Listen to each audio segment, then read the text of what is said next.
asalaamaaleykum yéen samay mbokk maa ngi leen di gërëm bu baax a baax ci marque de confiance bi ngeen amaat ci man comme ni ngeen ko defoon en 2014 tey prononcé waat ngeen à l'unanimité maanaam parti yi nga xam ne ñoo bokk ci coalition Benno Bokk Yaakaar mooy APR de Mbeuleukhe le Rewmi de Mbeuleukhe ak le parti socialiste pour désigner ma pour ma nekk seen candidat à la mairie de Mbeuleukhe comme li ma waxaatoon laay wax mooy dañuy sant yàlla bu baax bi ñu may ñu fekkee lii di mesurer bu baax aussi confiance boobu ngeen am ci man mu nekk lu rëy bu rëyee si man ndax du man rek maay cadre bu dëkk Mbeuleukhe mais nit ñi bu ñu amee yaakaar si yow say mbokk ne la yow la war nga gën a fas jom war nga gën a naamaat jaaj yi ndax 2014 yaakaar amoon na waaye tey bu ñu jotee war a def le bilan équipe municipale bi fi nekk équipe municipale bi jot na lu ci ëpp 500 millions ci 7 ans genn wàllu milliard dugg na biir Mbeuleukhe ci budget mais genn wàllu milliard bu duggee ci bi ab dëkk bu toll ni Mbeuleukhe xam ne moins de 3000 habitants yaakaar naa war na am impact ci Mbeuleukhe tey kuy doomi Mbeuleukhe boo ñëwee gis Mbeuleukhe waroon nga cee gis lu bëri parce que téeméeri million juróom téeméeri million du caaxaan dugg na ci dëkk bi ci budget boo calculer budget yi fi jaar yëpp depuis 2014 jusqu'à aujourd'hui dama ne lu mat genn wàllu milliard maire bi jaar na ci loxoom dama leen di laaj yéen genn wàllu milliard boobu buñ ci liggéeyoon dara di ngeen ko ci gis non lan lañ fi gis wax juré rek benn collège bu ñu transformé en marché benn collège bu ñu transformé en marché jël collège boo xam ne élèves ñoo ci waroon a jàng ñu transformé ko benn marché depuis 3 ans marché bi fonctionné wul muy benn ñuy lan benn nu ñu koy waxatee benn place publique boo xam ne nañ ko tabaxee dafa ñaaw rafetul ba nit ñi di ko tuddee armée lu poxo kon nag ngeen xam ne foofu liggéeyu fa dara maire bi mu nekkee candidat da leen diggoon benn faculté universitaire fii man maa ngi ak audio yi ndax gis ngeen faculté universitaire da leen diggoon ne dana defar benn bus buy relier dëkk bi di yóbbu élèves ñu jàng ci lycée bi ana bus bi dana woon rang-rang bi dina ko defar mu jógee ci dëkk bi ba ci lycée bi est-ce que gis ngeen ko lu ñu gis mooy lan gestion benn nit gestion gabégique gestion solitaire gestion opaque ku nekkul ak man rek bokkuloo ci te Mbeuleukhe nekk benn famille tey lu mu waroon a def ba ci bu ñuy séddale ndimbal mi sax dafa ku farul ak moom amoo ci dara lan la def tas yenn kër yi jël yaram di door ñenn ñi ku saqat mu ne ma yóbbu la gendarmerie te loolu dafa ñaaw ci ay mbokk kon nag tey bu ngeen am yaakaar ci man ne da ngeen ma bëgg a jiital man nangu ko di ñaan yàlla seeni ñaan ànd ak man gunge ma ci ngeen xam ne la ñu tëraloon parce que état dafa am 9 compétences yu mu transféré jox ko commune yi ñun xalaat nañ ci ne bu ñu yàlla dénkoon tey baatu Mbeuleukhe defar nañ benn projet bu ñu tuddee koom xam nga lan mooy koom mooy richesse ci tubaab moo nekk lan contrat objectif pour un Mbeuleukhe émergent contrat boobu lu ñu bëggoon parce que contrat bu ñu signé ak waa Mbeuleukhe la contrat boobu dañ ko décliner par rapport ak 9 axes yi nga xam ne moo domaine de compétence yu état bi transféré moo nekk lan benn bi moo gestion ressources naturelles ak mooy maanaam gàncax yeeg environnement bi ñun dañu programmé woon bu ñu Mbeuleukhe dénkoon seen baat danañu jël chaque année ñu defar lu ñu tuddee benn bois communaux mooy nekk ne dañuy jël ci dëkk bi benn côté ñu ne fii dañ ciy jëmbat ay garab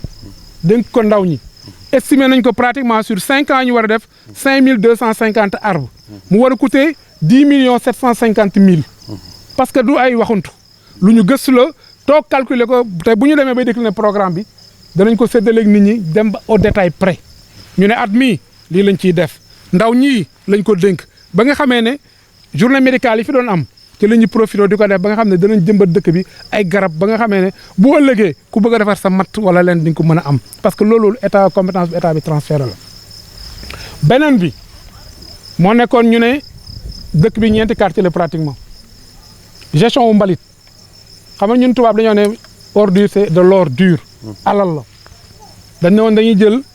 quartier bu nekk ñu jël benn jeune dele ko utal ko fas ak charrette muy ramasser mbalit mi et chaque weer jeune boobu ñu fay ko 75 000 francs mu nekk 4 quartiers yi quartier bu nekk dina am benn jeune boo xam ne moom moo yore di ramasser mbalit mi.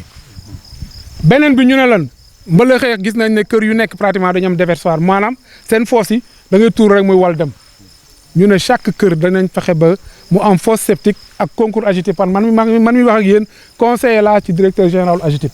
donc liggéey naa si ba nga xamee ne tey dañ ne dañuy jël chaque kër yi nga xam ne amuñu fosse ñu defal leen fosse parce que quand même buñ ko deful day tax yooyu gën a bëri ci dëkk te yooyu yëpp ay bu sa xam-xam màccul mënoo ko xam yooyu compétence yu état bi transféré la pour commune yi donc ci wàllu premier point boobu loolu lañ ci prévoir ñu ne ci deuxième point bi moo nekk lan population yi ñun xalaat nañu la nga xam ne moo am ci yeneen réew yi man am na partenaire chinois yoo xam ne liggéey naa seeg ñoom ba nga xam ne tey bu yàlla defoon ñu teg loxo dëkk bi suñu loxo li xam nga lu ñuy wax pisciculture mooy di yar ay jën boo xam ne dama ci réfléchir woon pour ay ferme defar ko jigéen ñi ba nga xamee ne ay mbalka yu ñu préfabriqué la mu nekk ay box ñu def ci ay jën ba nga xamee ne chaque mois wala ñuy jëndi feneen jën mbalax mooy produire jën yoo xam ne ci espace bu ndaw lañ koy def ndox boobu di génne ci jën yi ñu def ko utiliser ko pour def ay ferme de telle sorte que jigéen ñi danañ mën a am jën danañ mën a am lu culture maraîchère bu ñuy def loolu calculer nañ ko ça tourne autour de 15 millions 800 parce que chiffre yi may wax yëpp dama bëgg ngeen noter ko parce que ëllëg bu ñu ñëwaatee bay décliner programme bu yàlla defee ñu tànn ñu war a ñëw dafa leen programme di leen kon ku nekk mën na ko pointer parce que dañu bëgg joxe loo xam ne c'est réaliste et réalisable ñu mën ko mesurer dans le temps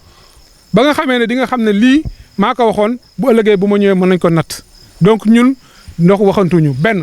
beneen bi ñu ne dañuy jël parce que ñëpp xam nañ ne ñun suñu bi lan mooy suñu richesse mooy sump travaillé naa ak benn technicien béninois parce que dama am projet au Bénin ma gis ñoom saison bi duñ koy traité man leen ma bëgg a def ngeen defal ma ñaari machine yoo xam ne bu ñu tëccee sump bi ñu jël sump bi nal ko génn ci diwlin génn ci saabu xooxu kii xollitu sump yooyu ñu jël ko defar ci charbon loolu aussi projet bu ñu tëral la ba pare leen moo ci des parce que dama ne budget mbalax mën na ko génne ñu mën ko réaliser ba boobu aussi beneen projet la boo xam ne ni sër naa ko te loolu wàllu jigéen ñi la boo defee projet boobu ñu mën ko eggle beneen projet bu ñu prévoir mais poste de santé bi depuis maam Alaaji Lamine la woon lan moo fa yokk ñun lu ñu programme liggéey nañ ci defar na même le plan benn centre benn poste de santé buy jar 125 millions la ñu prévoir tabax ko fii ci booru lycée bi parce que li ñu bëgg mbalaxe buy màgg jëm noonu ñu prévoir construire benn poste de santé à 125 millions. non d'accord donc loolu la ñu jàpp ne moom la ñu bëgg a def fii ëllëg bu ñu yàlla jàppalee ba ñu beneen bi moo nekk lan la jeunesse prévoir nañ ne 1 million au moins pour les étudiants pour seen logement à Dakar et à Saint-Louis. beneen bi 1 million pour les ASC de football yi fi nekk ba li ma waxaatoon tout à l'heure le salaire du maire dañ koy diviser en 3 parties benn bi dem ci jigéen ñi benn bi dem ci ndaw ñi benn bi dem ci étudiants yi donc salaire du maire bi soxlawuñ ci dërëm kon en résumé ngeen xam ne mbalaxee boobu lañ bëgg mbala boo xam ne ëllëg comme di ku nekk dañ ci sentir boppam maa ngi leen di gërëm